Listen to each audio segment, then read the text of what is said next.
Senator, welcome on the show. Look for us on our social media handles. Join us on TV, on Facebook, and on Twitter. The hashtag is the pulse, but also considering that we are in the election season, the hashtag for everything elections here on Joy News is hashtag ElectionHQ. Once again, you're welcome. My name is Francis Aban. Now, in less than 9 hours, campaigning in every shape and form for all the candidates, presidential and parliamentary, will come to an end. It's not down, well, actually, it's down to the wire with a relentless push to convince over 15 million voters to swing their decision in their direction. It is the final countdown. Let's now find out what has been happening in the camp of all the presidential candidates in the country today. First, President John Mahama. He's been on a campaign blitz over the weekend in the Greater Accra, Volta, and Northern regions. Whistle stops are being done as we speak. He's visited the Keyetia Market Complex, which is nearing completion. He's also currently in Domahinkro, addressing the chiefs and people as he moves to consolidate his electoral fortune. Jennifer Kwanwa is our campaign trail watcher. She joins me now with more. A very good afternoon to you, Jennifer. Afternoon, Francis. Right, so what's the president's plan for the last push today? You know, I must say the word you used as a blitz definitely fits the bill. As the Germans would say, it's a blitzkrieg, intense, sharp campaigning all across the country. For a 58-year-old man, he's been campaigning from 4 in the afternoon to sometimes till 4 the next day, sharing his message of continuity, his infrastructure projects that he's been commissioning, the schools he's been commissioning, even celebrating his birthday with children at Asendrabing whilst on the campaign trail. Now, as he's preparing for the final mammoth rally here in Accra, he still adds Domahinkro, really selling his message to the chiefs and people there. And you know, Domahinkro is in Brong-Ahafo region, which is what we call a swing area for both parties, NDC and MPP. So he has to consolidate, you know, his position there as well, strengthen his position in the Brong-Ahafo region. Okay, now for Domahinkro and per the pictures we've seen in the last 30 minutes, the local government minister, Collins Dauda, is from that area. How important is this visit of the president today in that area today? Well, as we've been saying, it's a swing state. It's a swing region in the country. So it's best that he goes there, continues selling the message, pummeling the message to the chiefs and people that, look, he is the candidate to really push for development in that region, as far as education, as far as infrastructure, as far as creation of jobs in that area is concerned. Yeah. Okay, Jennifer, let's now hear from the president speaking in Domahinkro as we speak.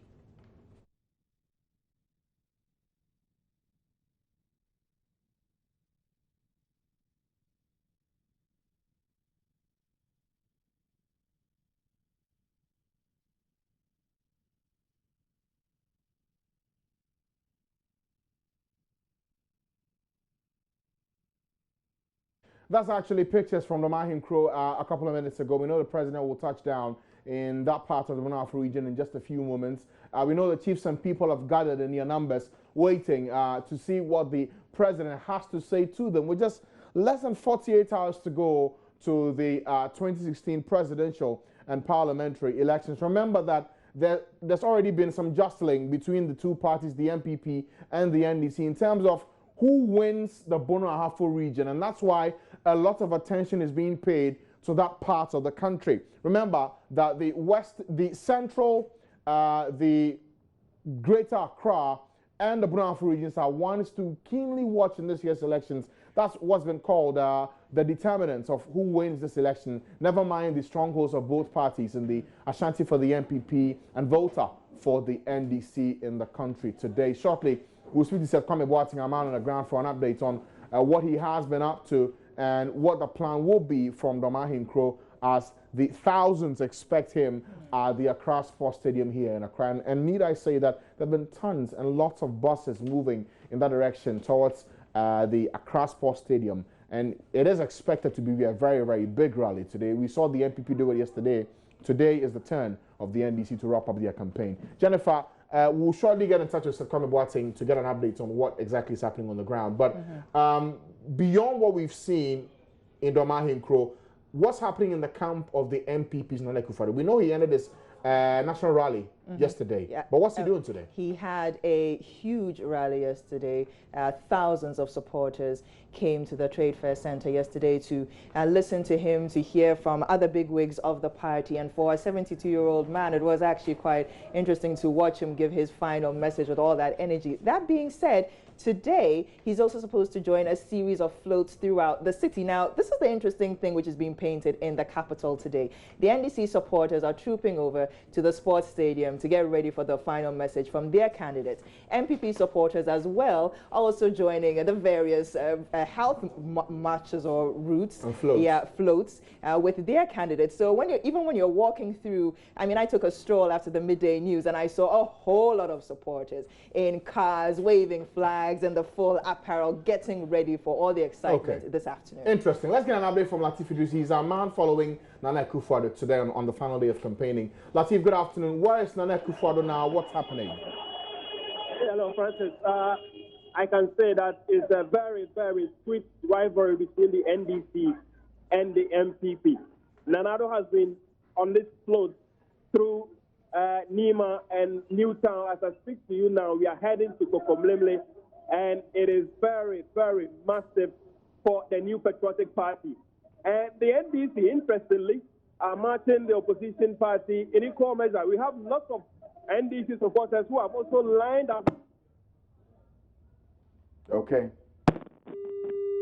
Seems we've lost Lateef Idris on the line, but clearly, as he just mentioned, the MPP's presidential candidate Nana Akufo-Addo is currently in Kokomlemle as he continues his float in part of Accra. It's the final day of campaigning, and as you can imagine, every inch of space and paraphernalia is needed to drum home their messages and also lend their support, show that they have a big, strong support base, for which reason people should gravitate in their direction heading into this year's elections. Jennifer, we'll surely get in touch with Lateef Idris for more in terms of the MPP. But talk us through the other candidates and what they're up to. Let's talk about the PPP's Dr. Papa Kwesi Indom. He, we know, is seeking to get a stronghold on his home region, the central region. Yes. What do we know about that today? What's his plan? Well, his plan, actually, as he shared on the AM show earlier with Roland Walker, is, you know, he's going back and telling them, look, I am a son of the soil. I understand this is a swing region. I understand that you tend to vacillate between NDC and MPP and nobody can predict you. But here I am. I am bringing jobs to this region. And, you know, we've been playing a special feature on how kids, teenagers in central and western region are opting to be stowaways instead of staying in Ghana. He's saying, look, I'm bringing you jobs. When you're educated, I'll make sure that you have jobs. I run a series of banks. My family has even bought a bank in America. We've reestablished a rice factory at the name Rara. is Rara, exactly. GN Banks belongs to me and my family, so there's no reason why, and the hotel line as well, there's no reason why, if as a private citizen I can do this, why can't I do this as a president? So that's really the message that he's been selling. And he also spoke to Roland Walker earlier just to hammer home the points that he has for the electorates today. Okay, we'll touch base with our man in his team embedded, Joseph Akable, in just a moment, on what has been happening. We know that he's expected to visit the Kotokraba market today and also hold a big rally at 6 p.m. this evening. Every candidate is seeking to consolidate their grounds and make a final push before the doors of campaigning are closed by midnight today. We'll bring you an update in that regard in just a moment. But that's for the NDC, the MPP, and the PPP. Jennifer, CPP. Where is Ivor Kobna Green Street? It's been a long time since we heard from him and his campaign business. What's he up to today? Well, Ivor is also doing what we call the stealth mode. He's also been going around visiting his electorate, but in smaller groups, you know, preparing for the final push for the elections. But we also received a very interesting statement from the NDP and the PPP that they've also come into an agreement of supporting each other during this election. We can also touch base with the chairman of the NDP. I had a quick interaction with him earlier, and he mentioned that Mrs. Konadu Agyeman-Rawlings, she's been to the central region. She's visiting the central region around the Kaswa area, and she's also expected to go to the Volta region. Very interesting choice of, you know, areas to visit on the last day of your campaign. Central region and Volta region, two, one a very highly publicized swing state, and the other a stronghold of, you know, your major opposition, the NDC. So that's an interesting choice from her. Okay. let's look at the last two options, even before we talk about the independent candidates. The PNC's Edward Mahama. Today is the final day. I can only imagine that everyone will seek to play to their strengths on this day. What is he up to, Dr. Mahama? Another stealth mode candidate. We haven't heard much from him and his camp, but there is the understanding that, you know, he has always been targeting the youth, going to the Zongo community, speaking to the youth, speaking to traders as well, sharing his message of ending corruption and creating jobs for them. So that's also what he's been doing, but on a smaller scale than the other parties. Okay, Jennifer, yes, we're doing the rounds, but let's quickly get an update from Joseph Akable. He is with Dr. Fapako Sindom, the man with the unavoidable mischarge, alias Mr. Mfimfim. He's focusing his campaign on his home region, the central region today. Joseph joins me now online. Joseph, good afternoon to you. Where is Dr. Rundum as we speak? What's he up to? Good afternoon, Francis. I must first and foremost say that, Elmina, the fever is obvious here in Elmina. If you visit the town now, it is clear in some few hours' time we'll be voting, not just here, but across the country. Lots of political activities. For the Dr. Fapako Sindom team, the team today started its tour by visiting the Kotokraba market, where Dr. Sindom engaged traders. And again, the point he has been making is that it is very crucial that going forward in the next 4 years, any government that will be elected must aim to create jobs for the many people, and that is what he intends to do, for which reason he has done. He says he has achieved that in his private life, for which reason he is very confident that if they give him an opportunity, he will indeed be replicating that as president of the country. As I speak to you now, the team is on a bit of a race of a store based at the Coconut Grove Hotel. In some few minutes' time, we will be heading to Elmina, some other parts of Elmina Park to be specific, where Dr. Sindom will be addressing Emma rally. But Francis, then again, right here throughout the part of Elmina, several different groupings. I've seen some supporters of the governing NDC moving around, also engaging in a procession of their own, same with that of the Progressive People's Party, as many supporters are moving all in different parts of the town, the red, white colors all around. It is clear there is a major activity taking place today, and it is obvious that people are waiting patiently to hear Dr. Sindom for the very last time before this year's polls, Francis. Interesting. Now, you talk of a rally this evening in Elmina, but is that the end of his campaigning? Bearing in mind that this will be his final day to say anything to the electorates as the doors of campaigning are shut by midnight today. In terms of the official itinerary, that would definitely be the last one for Dr. Sindom. But tomorrow we expect him to again reach out to some people. But it wouldn't be a campaign of a sort like you have it more often them doing the rallies and addressing the crowd. So this definitely is going to be the big one. And interacting with some of the party members, the Director of Communication, Paco Akwan, among others, the indication I get is the fact that Dr. Sindom will seek to again reiterate the same message he has been spreading all across all parts of the country at each point where he has been. The very same message he has been talking about, the agenda of job creation, is the same message that he'll be preaching across. And if you can hear the horns and the rest, from the vehicles, from the Vuvuzela, all across here in Elmina, so much noise, so much excitement, Francis. We can't wait for the big rally as Dr. Sindom will be addressing in some few minutes' time. Okay, thank you, Joseph. And we will be touching base with you as and when the rally begins. We know that the PPP is seeking to wrestle with the other political parties in the swing region to consolidate their base as a party for the second time of asking for the seat of presidency and also for some seats in Ghana's legislature. That is for the PPP and its bid to push for some more presence and showing in this year's election. That's for the PPP. Let's check out the other camps this afternoon. Jennifer, Jacob Osei-Yeboah. I know he was in the Ashanti region over the weekend, yes, but what is he up to today? We know he's been seen, he went to his hometown, in fact. What is he up to now? Well, I mean, if you study the way Mr. Yeboah has also done his campaign, very quiet, smaller scale, but he's targeted specific groups. He's targeted the youth. He's targeted, you know, labor unions. He's targeted the clergy. You know, those are the people that he feels if he sells, yes, and he's also targeted market women as well. He's also gone on campaigns to marketplaces.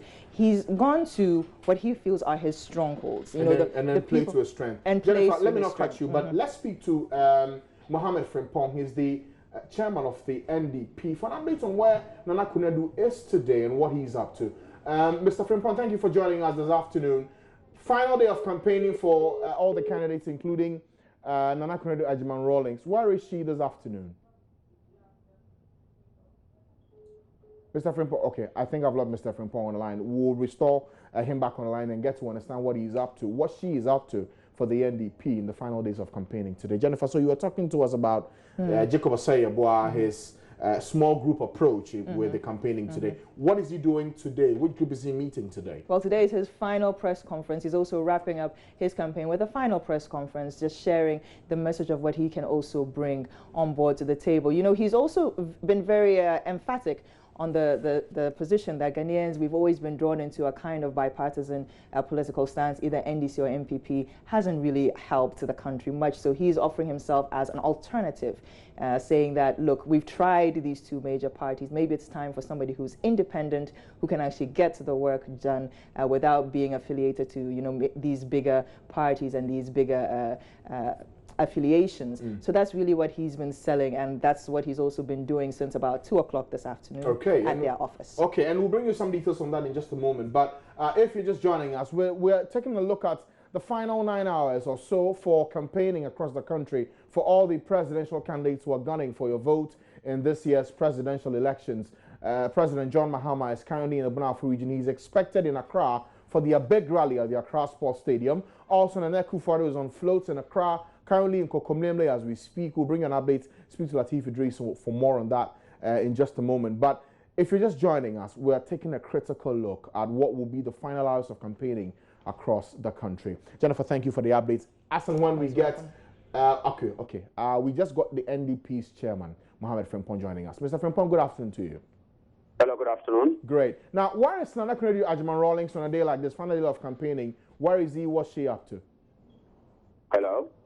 Mr. Frimpong, I'm asking where Nana Akufo-Addo Rawlings is today, final day of campaigning. Where is she? Yeah, thank you very much. We've been wrapping up around the communities around Kasoa.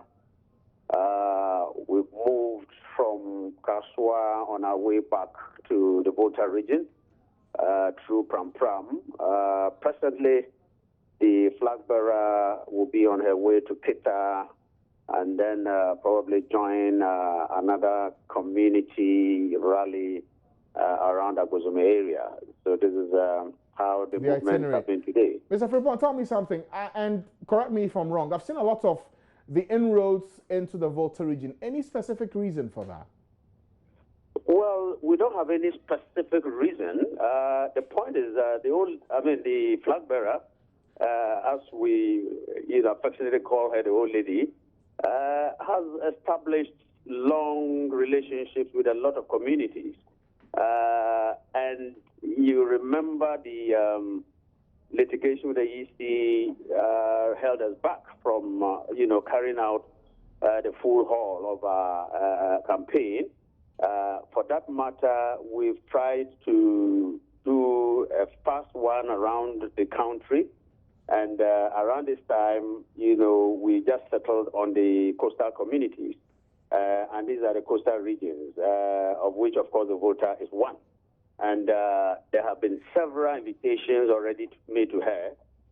She's now trying to honor those invitations. And, of course, Volta seems to be topping our list in terms of invitations, and others, even though we cannot go further away from Accra. So that is why we are tethered, to the coastal regions. Okay. When you mention the other parties, they speak of regions, specific regions being their strongholds. What's the NDP stronghold, and how are you seeking to galvanize your base in that area?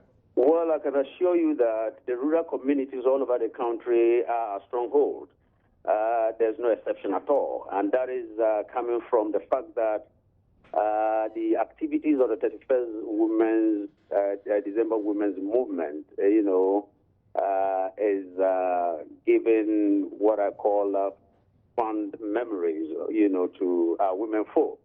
And since it concerns secure livelihood, a lot of them seeing the flag bearer, our flag bearer on the number 2 slot of the presidential ballot, really reminisce the good days of the 31st December Women's Movement, and wish that at least a revival of some of the social empowerment of this organization, will be realized. I mean, when God willing, December 7th, she is elected to be the first female president of Ghana. Okay, Mr. Frimpong, so if I understand you, the votes you are targeting are the women votes, the rural votes, and also chipping some votes in the Volta region. Is that what it is? Yeah, let me say that country has evolved, to a level that we have a larger female population in the first place, and it is the desire of as many as 67% of our population to see a female president or a female leader for that matter. These dynamics, are what are informing, probably, the current directions of our campaign, and also from the past goodies and activities of the flag bearer. So, yes, I would say the women, it is not us creating this dynamics. It has been created out of all the, evolving governance that we are going through and the desire of people to depart from the old ways, that are not giving us the results desired. Okay. Mr. Frimpong, thank you for your time. The chairman of the NDP. So Nana Konadu Agyeman-Rawlings is from Kasoa heading into the Volta region, and we'll be spending some time in the last few hours of campaigning today to try and galvanize her support base. Mr. Frimpong speaks of the rural areas and the women's movement being where she's targeting her vote in her bid to secure victory in this year's elections. We'll see how that plays out in the coming days. But the only independent candidate, Jacob Asseya-Boah, as Jennifer mentioned, held a news conference today. Komla Adom is just joining me on the line now. He monitored that press conference for us. Komla, what are the big issues he raises today on his final day of campaigning? What's he talking about? Right, Francis, what it is that in a very short while, that press conference actually will be happening here at the party headquarters in Accra, around the airport city area. But I've been picking information that Jacob Asseya-Boah will be addressing Ghanaians on the need to turn out in their numbers to go to the polls on December 7 and cast their ballot for the only independent candidate standing for this year's elections. I also gather that he will be giving a wrap of the various campaign activities that he's undertaking over the past weeks. He's been telling me that he's been to the northern region, he's been to parts of the Volta region, he's campaigned in Accra, and so he believes that his message has gone down well with electorate and that he is confident they will turn out in their numbers. He's also been telling me that there is a need for all Ghanaians to ensure this election is as peaceful as ever. So he's telling Ghanaians to eschew violence, to turn out in their numbers, go to their polling stations, cast their votes, and get back home in anticipation for the results, Francis. Okay. Do you know why he's voting on Wednesday? I will be getting that information from him in a short while once the press conference starts. So I will be getting that information, and we will be relaying to our viewers and our listeners where he will be voting, and we'll be tracking how that pans out here. Okay.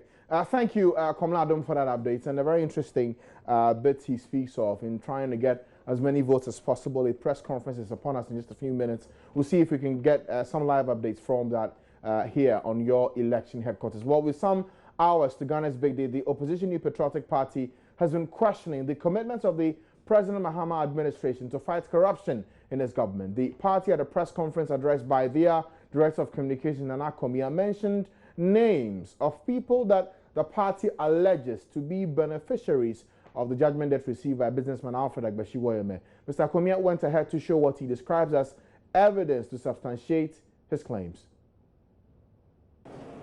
Now, we would also present you some evidence to show that from the president, the whole corruption thing is systemic across the NDC. And we will do this by showing you the Woyome payments to show you how it cuts across the party and it cuts across key members of the government. Now, Mr. Woyome had been meticulous in keeping records of those that he gave money to. With some of the payments, and we have all of them here, we'll share them with you.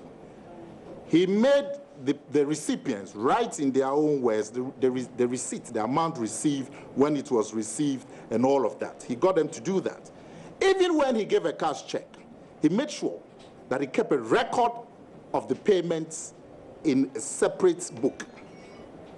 And beyond that, he will write the name of the beneficiary. And where necessary, he writes the purpose of the cash on the check counterfoil. You all know the check counterfoil, the stop, when you write the check, that little thing where you write the narration. He was very meticulous in keeping records of the payments that he made. And like I said, we have some of them, and we'll give all of them to you. Now, they include a 1 million Ghana cedi payment to the NDC party on 15th February 2011. They include a 75,000 Ghana cedi payment to Professor Awuno on 28th June 2011. They include 60,000 Ghana cedi payment to Mr. Joel Aka on 16th of June 2011. They include a 20,000 Ghana cedi payment to General Mosquito on 2nd September 2011. They include a 60,000 Ghana cedi payment to one Mr. Steve Poggi, who I understand was the head of the Agricultural Development Bank at that time. They include 8,000 Ghana cedi payment to one Suhini of Radio Gold. They include 2,000 Ghana cedi payment to Mr. Kwesi Pratt. They include 15,000 Ghana cedi payment to the NDC party in Hohoi. They include 42,000 Ghana cedi payment to the NDC party to buy 30 motorbikes. They include 100,000 Ghana cedi payment to Koku Ayidoho. They include a 30,000 Ghana cedi payment to renovate NDC party office on 29th March 2011. They include a 13,000 Ghana cedi payment to Koku Ayidoho again on 1st May 2011. They include a 30,000 Ghana cedi payment on 8th February 2011 to Mr. Adekoka. So clearly, the monies that Woyome received those monies and made huge payments out of it.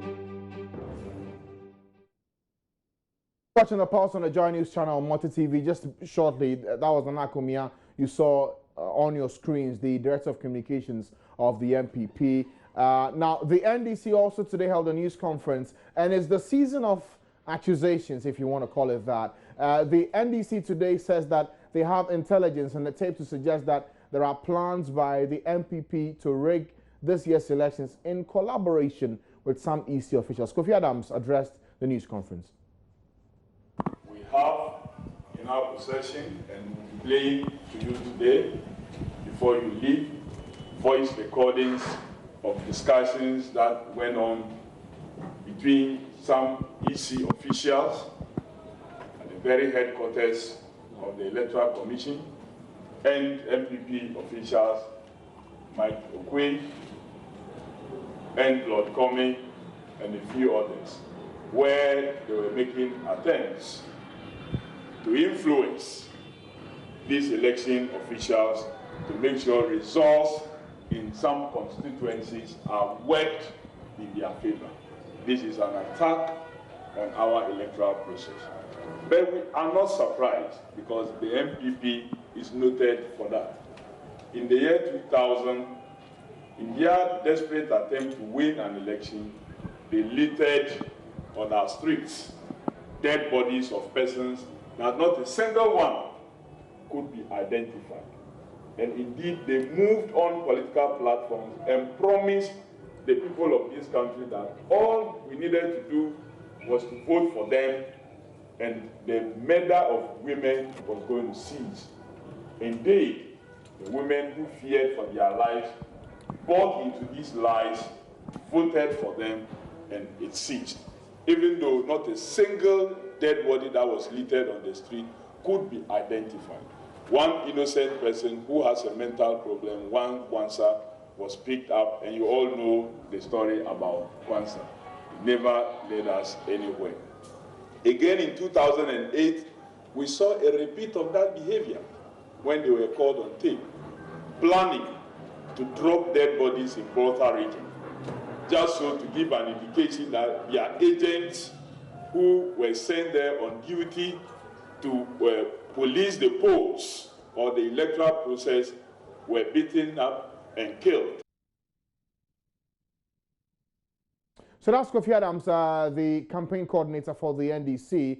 And as you can imagine, it's become a season of accusations and counter-accusations with just 9 hours to go, less than 9 hours to go to end of campaigning, and also for the election proper to begin in less than 48 hours. We will be keeping our eyes and ears on the ground. We'll also be taking you back onto the campaign trail. Check out what has been happening. The president is scheduled to be at the Accra Sports Stadium this evening. The rally is expected to start at 4 p.m. And so we'll be keeping an eye on developments and bring you details here on your election headquarters.